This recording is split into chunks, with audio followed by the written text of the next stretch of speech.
මේ විශේෂ ඔක්තෝබර් මාසයේ ඔයාට මේ වීඩියෝ එක ලැබුණා කියලා කියන්නේ ඒක ඔයා ලැබපු ලොකු වාසනාවක්. ඉතින් ඔයාට මේ වාසනාව මේ ජීවිතේ ජය ගන්න අනිවාර්යෙන්ම පාර පෙන්නයි. ඔයා මේ විශ්වයෙන් ආපු පණිවිඩයට හොඳට ඇහුම්කන් දෙන්න. ඒ විතරක් නෙවෙයි මේ වීඩියෝ එක ඉවර වෙනකල්ම අහන්න. ඔයාටම හිතෙයි ඔයා කොච්චරනම් වාසනාවන්තද කියලා.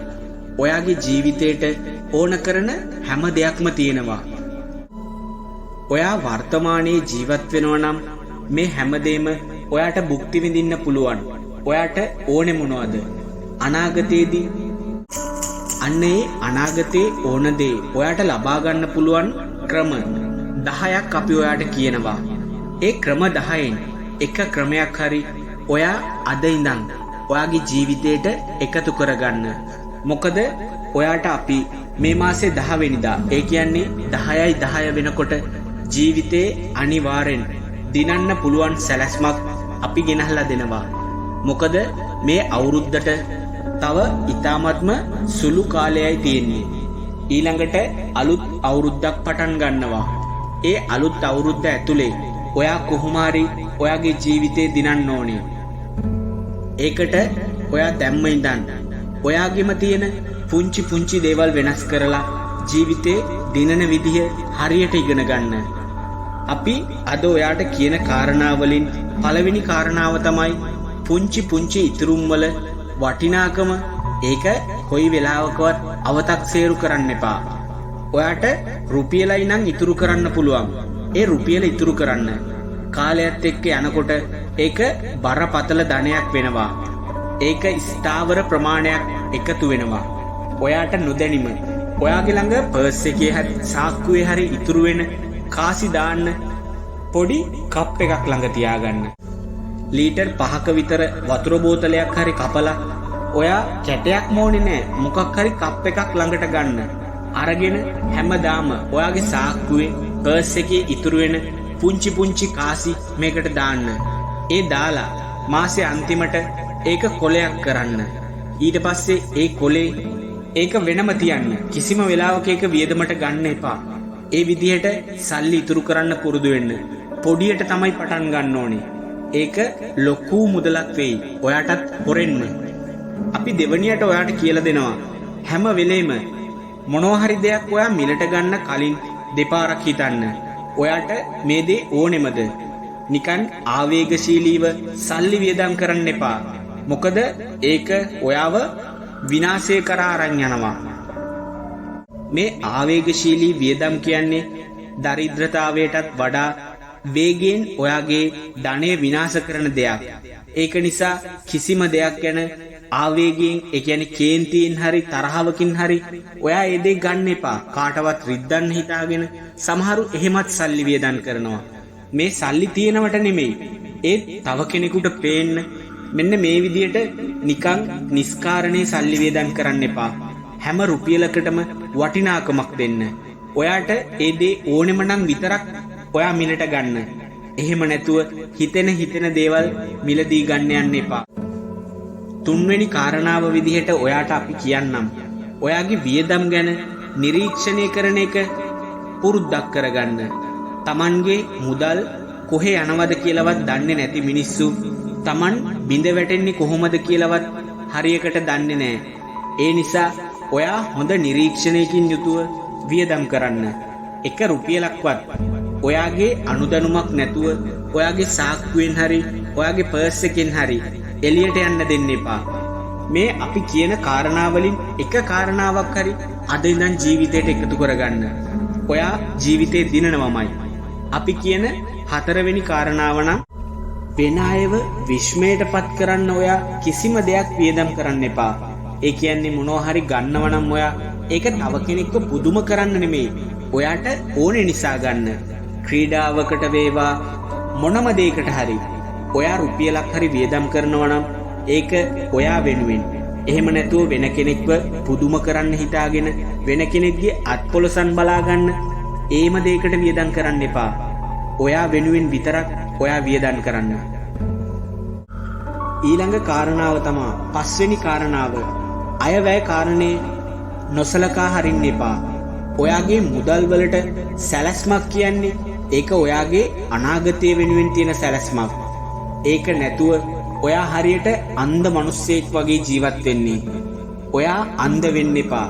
ඔයාගේ සල්ලි යන්නේ කොහෙටද? ඔයාට සල්ලි එන්නේ කොහෙන්ද? මේ කාරණාවන් ගැන ඔයා හොඳට නිරීක්ෂණය කරන්න. ඊළඟ කාරණාව විදිහට අපි ඔයාට කියලා දෙන්නම්. සාකච්ඡා කිරීමේ කලාව ඉගෙන ගන්න. ගනුදෙනුවක් කරනකොට ඔයා එක රුපියලක් හරි එකෙන් අඩු කරන්න බලන්න. චේන්ති අරගෙන තරහෙන් කතා කරන්න එපා. ඔයා මොනවා හරි මිලට ගන්න පොලට කඩේකට ගියාම ඒ මුදලාලිත් එක්ක hina වෙලා සුහදශීලීව එක රුපියලක් හරි අඩු කරගන්න උත්සාහ කරන්න. ගනුදෙනුවකින් ඉතුරු කරන හැම රුපියලක්ම ඔයා උපයන රුපියලක් වගේ තමයි. බුද්ධිමත් මිනිස්සු කිසිම වෙලාවක සම්පූර්ණයෙන් මුදලක් ගෙවලා කිසිම දෙයක් මිලදී ගන්නෙ නෑ.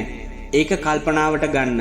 සමහර විට ඔයාට හිතෙන්න පුළුවන් නෑ මේක අඩු කළත් ඒ ගානට තමා තියෙන්නේ කියලා. කමක් නෑ.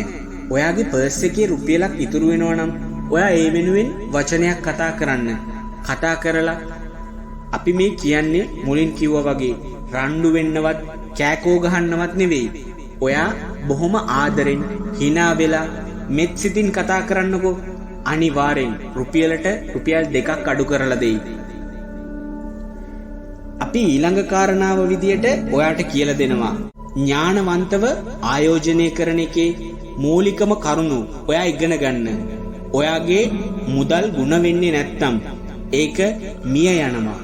ඒක හොඳට මතක තියාගන්න. ඒ වගේම හොඳට හිතට ගන්න. ඔයා මුදලක් තියෙනවා නම් ඒ මුදල දවසින් දවස එහෙමත් නැත්තම් මාසෙන් මාසේ කොහොම හරි සල්ලි වැඩි වෙන්න යොදවන්න. මොනවා හරි දෙයක් මිලට ගන්න. ගණන් වැඩි වෙන දෙයක් බලලා අමාරුවෙන් ඉතුරු කරලා එක රත්තරන් පවුමක් ගන්න. ඔයාට අවුරුද්දක් යනකොට ඒක ඊට වඩා වැඩි ගානකට විකුණන්න පුළුවන්. හදිස්සි අවශ්‍යතාවයක් ආවොත් ඔයාට උගස් තියන්න පුළුවන්. මේ වගේ මොනවා හරි ඥානවන්ත දෙයකට ආයෝජනය කරන්න. ඔයා දන්නේවත් නැති අපි හිතමුකෝ අද සමාජයේ තියෙනවා මේ ක්‍රිප්ටෝ කරන්සි ගැන. හැමෝම කියනවා ඒකෙන් ලොකු ලාභයක් ලබන්න පුළුවන් කියලා. ඇත්ත ඒකෙන් ලාභයක් ලබන්න පුළුවන්. හැබැයි ඒක ගැන දැනගෙන හොඳටම දැනගෙන ඔයා ඒකට ආයෝජනය කරන්න ඕන. ඔයා ඒ ගැන කිසිම දෙයක් දන්නේ නැත්නම් ඔයා වෙන කෙනෙක්ගේ විශ්වාසය මත සල්ලි දෙනවා නම් ඔයාට ඇයි එයා ඒ වගේ ලාභයක් කරන් දෙන්නේ? ඉතින් එයා ගන්නවනේ ලාභේ. ඒක හොඳට හිතන්න. කිසිම කෙනෙක් ඔයා වෙනුවෙන් සල්ලි හම්බ කරලා දෙන්නේ නැහැ. ඔයා ඥානවන්ත වෙලා ඔයාගේ මුදල් පරිස්සම් කරගෙන ඔයාම ආයෝජනය කරන්න. ඔයා දන්න දෙයක් වෙනුවෙන්. ඊළඟ කාරණාව විදියටත් අපි ඔයාට කියලා දෙන්නේ මේකෙම එක කෑල්ලක්. මේ ඉක්මනින් පෝසත් වෙන්න කරන යෝජනා තියෙනවනේ. අන්න ඒවට රැවටෙන්න එපා. ඇත්තම ධනය කියන්නේ එක රාත්‍රියකින් හොයන ධනයක් නෙවෙයි. ඒක ගඩොල් වලින් ගඩොල නගලා ගයක් බඳිනවා වගේ වැඩක්. ඉතින් ඔයත් අඩියෙන් අඩිය මම මුලින් කිව්වා වගේ රුපියලෙන් රුපියල ඉතුරු කරන්න පටන් ගන්න. එක රැයකින් නෙමෙයි චුට්ට අපි මේ ගමන ඉස්සරහට යන්න. ඒක තමයි වැදගත්ම දේ. අන්තිම කාරණාව විදිහට අපි අද ඔයාට කියලා දෙනවා මේ ජීවන රටා උද්දමනයේ වළක්වා ගන්න. ඒ කියන්නේ හැම අමතර රුපියලක්ම අලුත් වියදමක් බවට පත් වෙන්න ඕනේ නෑ. ඔයාගේ ආශාවන් පාලනය කරන්න. ඔයාට හම්බ වෙන එක රුපියලක් හරි අපි හිතමු පාරේ යනකොට ඔයා කීයක් හරි ඇහිඳිනවා. ඒ ඇහිඳට පස්සේ ඔයා ඒක ඇහිඳපු තැනම කඩේට ගිහිල්ලා මොනවා හරි ගන්නවා කියන්නේ ඒක ඔයාට ලාභයක් වෙලා නෑ. ඇත්ත ජීවිතේ විඳින්න ඕනි. අපි විඳිමු. මුලින් පොඩි කට්ටක් කාලා කොහොම හරි ගේමක් ගහගෙන මේ ජීවිතේ දිනාගෙන ඊට පස්සේ අපිට හිතේ හැටියට සල්ලි වියදම් කරන්න පුළුවන්. ඉතින් මේ කාරණා ටික ඔයත් ඔයාගේ ජීවිතයට එකතු කරගන්න. ඔක්කොම බැරි නම් මම මුලින් කිව්වා වගේ එක කාරණාවක් හරි ජීවිතයට එකතු කරගන්න. ඔයාගේ ජීවිතේ ඇත්තටම ලොකු වෙනසක් වෙයි. මේ වීඩියෝ එක ඉවර වෙනකල් අහපු ඔයාට අපි ආදරෙන් මතක් කරනවා මේ මාසේ 10 වෙනිදාට. ඒ කියන්නේ 10/10 ඔයාට කරන්න විශේෂ දෙයක් තියෙනවා. ඒක ගැන මේ විශ්වයෙන් ඔයාට විශේෂ පණිවිඩයක් අරගෙන අපි හෙට ඔයාව හම්බ වෙන්න එනවා. නෝරදවාම ඒ වීඩියෝ එක බලන්න. ඒ වගේම අපි ඒ කියන දේ 10 වෙනිදාට කරන්න. අපි ඔයාට සල්ලි වියදම් කරන දෙයක් කියන්නේ නැහැ. ඒ වගේම ප්‍රායෝගිකයි. ඕනම කෙනෙකුට බැලුවොත් හිතන්න පුළුවන් මේකෙන් දෙයක් වෙනව නේද කියලා. ඉතින් මේ උතුම් පොය දවසේ අපි ඔයාව මුණ ගැහෙන්න එන බලාපොරොත්තුවෙන් අදට ඔයාගෙන් සමු අරගෙන යනවා. ඔයාගේ වටිනා කියන අදහස් අපිත් එක්ක බෙදාගන්න අමතක කරන්න එපා. අපි ඔයාගේ මානසික ශක්ති සංගරාව චිත්ත ප්‍රවේගයයි